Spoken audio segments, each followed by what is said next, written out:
পরিপাটি ও সুন্দর গোছানো জিনিস কিন্তু আমাদের সবারই খুব পছন্দের।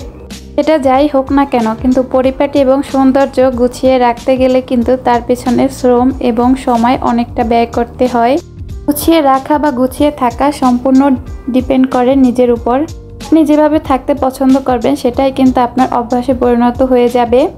আমরা চাইলে একদিন কাজ করে 6 দিন আরাম করতে পারি, আবার যদি চাই প্রতিদিনই একটু একটু করে কাজ করে কষ্ট করে সব কিছু করবো, সেটাও করতে পারি।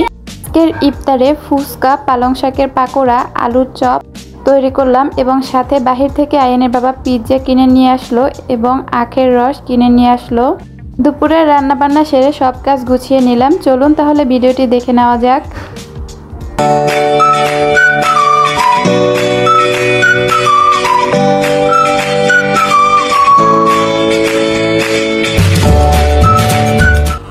আসসালামু আলাইকুম, হ্যালো এভরিওয়ান, আমি স্বপ্নির ব্লগ অ্যান্ড কুকিং চ্যানেল থেকে বলছি। আপনারা সবাই কেমন আছেন? আই হোপ যে যেখান থেকে আমার ভিডিওটি দেখছেন আশা করি সবাই ভালো আছেন, রোজা রেখে সুস্থ আছেন। আলহামদুলিল্লাহ আমরাও রোজা রেখে ভালো আছি। একদিন আগে ভিডিওতে দেখিয়েছিলাম যে আমের গাছে ফুল ধরেছে, তো ফুল থেকে কিন্তু ফলও চলে এসেছে, দেখে ভালো লাগলো। সবাইকে রমজানুল মোবারক জানিয়ে আমার ভিডিওটি শুরু করতে যাচ্ছি। গত 6-7 দিন আগে যে আলুর চপের জন্য আলু ভর্তা করে রেখেছিলাম সেটা কিন্তু আমার শেষ হয়ে গেছে, তো আবারও আলুর চপের জন্য আলু সিদ্ধ করে নিলাম। রান্না করতে গিয়ে দেখলাম যে পেঁয়াজ বাটাও শেষ হয়ে গেছে, মানে যেদিন শেষ হয়ে যায় সবকিছু একসাথে শেষ হয়ে যায়। নতুন কেচি দিয়ে আমি পেঁয়াজ কেটে নিচ্ছিলাম। দেশি পেঁয়াজ খুব ঝাঁজ ছিল, চোখে পানি চলে আসছিল। খুব ছোট ছোট হয়, কাটতেও কষ্ট হচ্ছিল, তো ছোট ছোট হয় সবগুলোই কেটে নিলাম, ব্লেন্ডার করে নিব। পেঁয়াজ কেটে এইদিকে আমি পালং শাক ধুয়ে পরিষ্কার করে নিচ্ছি দুপুরে রান্না করার জন্য। আজকে যেহেতু ফ্রোজেন আইটেম অনেক কিছুই শেষ হয়ে গিয়েছিল, তো আজকে কিন্তু কাজ করতে অনেক কষ্ট হয়েছিল, আর রোজা রেখে কিন্তু আজকে অনেক ক্লান্তও লাগছিল। শুরুতে সেটাই তো বললাম যে একদিন যদি কাজ করে রাখা হয় তাহলে কিন্তু 6-7 দিন অনায়াসে শুধু বের করে রান্না করে নিলেই হয়ে যায়। এত যে ফ্রোজেন করে রাখা, এত যে শর্টকাট উপায়, সব কিন্তু আমাদের নিজেদের আরামের জন্যই করা।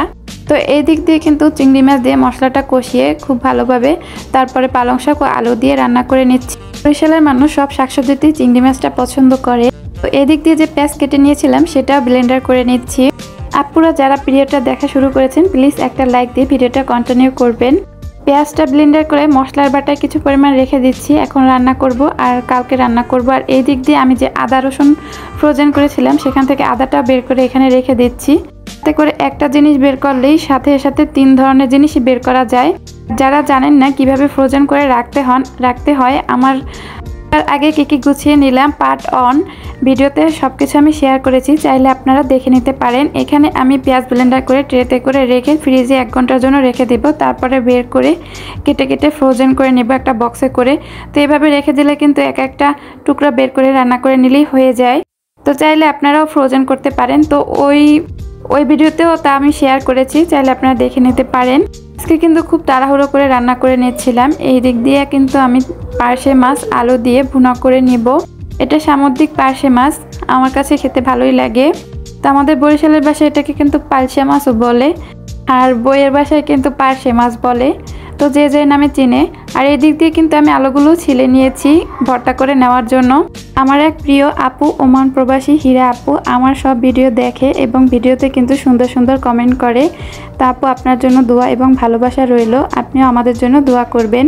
তো এইদিকে কিন্তু আমি রান্নার পাশাপাশি চুলাটাও মুছে নিচ্ছি, যে তেল ছিটেছে চারপাশে। তো এভাবে মুছে নিলে হয় কি, রান্না শেষে বেশি পরিমাণে ময়লা হয় না, হালকা করে ভিম বার দিয়ে মুছে তারপরে মুছে নিলেই হয়ে যায়। এদিক দিয়ে কিন্তু আমার রান্নাটাও হয়ে গেছে, ধনেপাতা দিয়ে ভুনা করে নিয়েছি মাছটা। আর এদিকে যে আলুর চপের জন্য ভর্তাটা করেছিলাম, তো সবটা আমার প্রয়োজন হবে না, যেহেতু আজকে অনেক ধরনেরই পাকোড়া বা চপ বানানো হবে, তার জন্য আমার যা প্রয়োজন সেটা রেখে বাকিটা আমি ফ্রিজে এরকমই তুলে রাখবো। শক্ত হয়ে গেলে তারপরে বক্স ভরে নিব। এই দিক দিয়ে আমার কিন্তু রান্না বান্না শেষ। আয়ান বাবুকে গোসল করিয়ে খেলনা দিয়ে বসিয়ে টিভি ছেড়ে দিয়েছি, তারপরে আমি অন্যান্য কাজগুলো সেরে নিব, তারপরে ইফতার তৈরিতে চলে যাব। তো ওকে গোসল করানোর পর কিন্তু আমিও গোসল করে নিয়েছিলাম। এখন কাপড় রোদে শুকানোর জন্য ছাদে চলে যাচ্ছি। ছাদে রোদে দিলে কিন্তু কাপড়টা খুব ভালোভাবে শুকায়, তার জন্যই ছাদে চলে যাচ্ছি। কিছু কাপড় রোদে দিয়েছিলাম ছাদে, তো সেটাও নিয়ে আসবো একবারে। আজকে কিন্তু অনেক কাজই করেছি আর খুব ক্লান্ত লাগছিল, অনেকগুলো কাপড়ও ধুয়েছি। প্রিয় আপুরা, আমার ভিডিও যদি কোনো অংশ আপনাদের কাছে একটু হলেও ভালো লেগে থাকে, প্লিজ আমার চ্যানেলটি সাবস্ক্রাইব করে পাশে থাকবেন। ক্লান্ত শরীরে অনেক কষ্ট করে ভিডিও এডিট করেছি, তো আশা করি আপনারা একটা লাইক দিয়ে দিবেন আর কমেন্ট করে জানাতে পারেন আপনাদের ভালো লাগা এবং মন্দ লাগাগুলো। আপনাদের লাইক কমেন্ট আমার মন ভালো করার একটা ওষুধ কিন্তু। তো ছাদ থেকে এসে কিন্তু অনেক সময় ছিলাম, তারপরে আসরের আজান দিয়েছে, আসরের নামাজটা সেরে নিলাম। তো নামাজ শেষ করে এখানে আমি রান্নাঘরে চলে আসলাম। এই দিক দিয়ে যে আলুর চপটা এবং ছোলা বুট বের করে রেখেছি আর পেঁয়াজুরটাও সব কিছু কিন্তু কেটে একবারেই রেখে দিয়েছি, জাস্ট ভেজে নিলে কিন্তু হয়ে যাবে। আর এই দিক দিয়ে কিন্তু আমি বেসনটাও গুলিয়ে নিয়েছি, আলুর চপগুলো ভেজে নিয়েছি। আর ওই যে আলুর চপের গলানো বেসনের ভিতরেই কিন্তু আমি কয়েকটা পালং শাকের পাতা ভেজে নিচ্ছি। এইভাবে ভেজে নিলে কিন্তু পাকোড়াগুলো খেতে অসম্ভব মজা লাগে। আপনারা চাইলে যে কোনো শাক দিয়ে করতে পারেন, হেলেঞ্চা শাক দিয়েও করা যায়, লাল শাক দিয়ে, ধনেপাতা দিয়েও তো আমি মাঝে মাঝে করি। এরকমের আস্ত একটা ডালের মতো নিয়ে তারপরে বেসনের ভিতরে চুবিয়ে চুবিয়ে ভেজে নিলেই কিন্তু মজাদার পাকোড়া হয়ে যায় ঝটপট। তো রমজানের সময় আমি তো এই কাজটা প্রায় করি, বাসার ভিতরে যেই শাকসবজি থাকে সেটা দিয়ে পাকোড়া তৈরির চেষ্টা করি। ডিম চপ তৈরি করার জন্য ডিম সিদ্ধ দিয়েছিলাম, কিন্তু ডিমটা হাফ বয়েল হয়েছিল, দেখতে খুব ভালো লাগছিল। ভাবলাম যে আর চপ তৈরি করব না, তাহলে কিন্তু শক্ত হয়ে যাবে, পরে কাঁচা রেখে দিয়েছিলাম খাওয়ার জন্য। আজকে যেহেতু আলু ভর্তা তৈরি করেছি তার জন্য ভাবলাম যে ফুচকাও তৈরি করে নেই, কিন্তু ইফতার তৈরি শেষ। তখন আইনের বাবা আবার বাহির থেকে পিৎজা নিয়ে এসেছিল আর সাথে আখের রস। তো আমি একবার বিকেলের দিকে বলেছিলাম আইনের বাবাকে যে আমার অনেক ক্লান্ত লাগছে, আজকে ইফতার বানাতে পারি কিনা বলতে পারি না।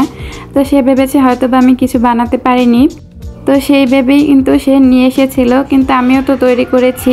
সব মিলিয়ে কিন্তু ইফতারের আয়োজনটা খুব ভালোই হয়েছিল। এই যে শরবতটা আমি ঢেলে নিচ্ছি, আখের শরবত। আজকে ইফতার আইটেমে কিন্তু আইয়ান বাবুর দুইটা পছন্দের জিনিস ছিল, ফুচকা আইয়ানের বাবুর খুব পছন্দ আর পিৎজাটাও আইয়ানের খুব পছন্দ। আইয়ান বাবার পছন্দের জিনিস ইফতার টেবিলে ছিল দেখে কিন্তু আজকে খুব আগ্রহ করে টেবিলের কাছে আসছিল, কিন্তু পিৎজাটা খুব ঝাল দিয়েছিল, তার জন্য খেতে পারিনি বেশি পরিমাণে। সব মিলিয়ে কিন্তু টুকটাক অনেক পরিমাণেই আয়োজন হয়ে গিয়েছিল। তো এত পরিমাণ কিন্তু আমরা খেতে পারিনি, আমরা কিন্তু খুব অল্প পরিমাণেই খাওয়া দাওয়া করি। যেহেতু আজকে আমার খুব ক্লান্ত লাগছিল, আমি কিন্তু বেশি পরিমাণ খেতে পারিনি, একটু খেয়েই কিন্তু অনেকটা মনে হচ্ছিল কেমন যে অসুস্থ লাগছিল অনেকটাই। আলহামদুলিল্লাহ রোজার দিনগুলো ভালোই যাচ্ছে, এই দিনটা কিন্তু খুব মিস করা হবে এই দিনগুলো। তো এই দিক দিয়ে কিন্তু আমাদের ইফতার করা শেষ, এই দিক খেয়ে নিচ্ছি আস্তে আস্তে করে। ইফতার করার পর কিন্তু এক গ্লাস শরবত খেলেই একবারে পেট ভরে যায়, আর পরে কিন্তু কিছুই খাওয়া যায় না। তো এখানে আমি ফুচকা তৈরি করে দিচ্ছিলাম আইয়ান বাবুকে, আর আমরাও খাচ্ছিলাম তৈরি করে। তো আজকে আলু ভর্তাটা তৈরি করেছিলাম আলুর চপের জন্য, আর আমার টক তৈরি করা ফ্রিজে ছিল, তো সেটাই গরম করে নিয়েছিলাম, আর কিছু ইনস্ট্যান্ট ফুচকা ভেজে নিয়েছিলাম। তো আবারও দেখাবে নতুন কোনো ভিডিওতে, সেই পর্যন্ত ভালো থাকবেন। আল্লাহ হাফেজ, আসসালামু আলাইকুম।